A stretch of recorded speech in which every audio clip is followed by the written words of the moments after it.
All right, tonight, the testimony we didn't really need to hear. The woman at the center of Donald Trump's hush money trial took the stand. Adult film star Stormy Daniels got in down dirty. Some of the details, telling the court the explicit facts or details of what she says of what happened inside a Lake Tahoe hotel room in 2006. How she came into the bedroom to find Donald Trump posing on the bed in a T-shirt and boxers, leading her to wonder how she misread the situation. Quote, "I wasn't expecting someone to be there, especially minus a lot of clothing. That's when I had that moment when I felt like the room spun in full motion and I felt the blood leave my hands and my feet, almost like if you stand up too fast."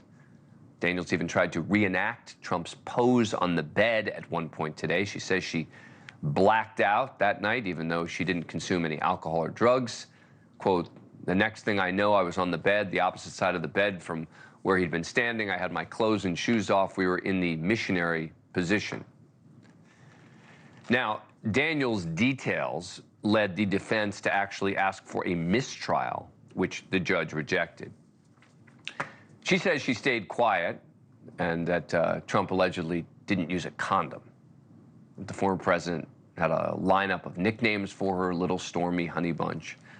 Stormy saying the sex was unwanted but not forced on her, and that he concluded it with, "Let's get together again, Honey Bunch. We were great together." Look, she definitely got into more detail than the judge seemed comfortable with, but not enough for a mistrial. But remember, the former president has denied he had sex with her at all, which makes the specifics that much more legally significant in the context of why he paid $130,000 shortly before the election. I spoke to Stormy Daniels when her lawyer, Michael Avenatti, was convicted of defrauding her and stealing money from her.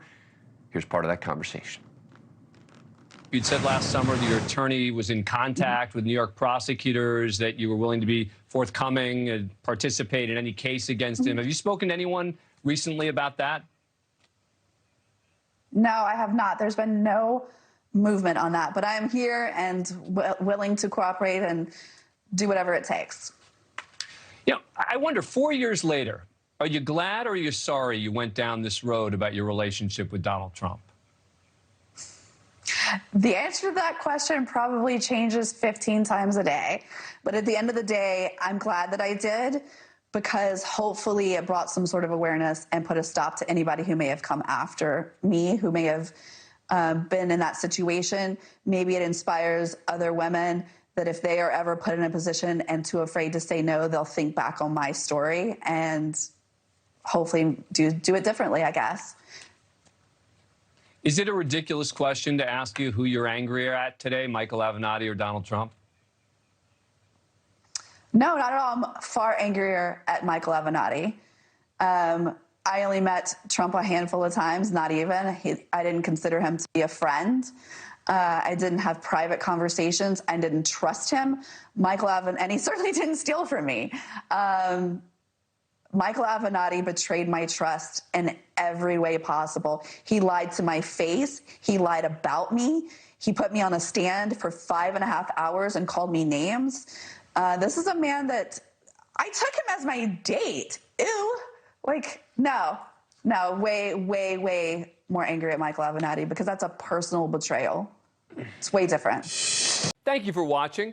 Go to newsnationnow.com to find News Nation on your cable provider.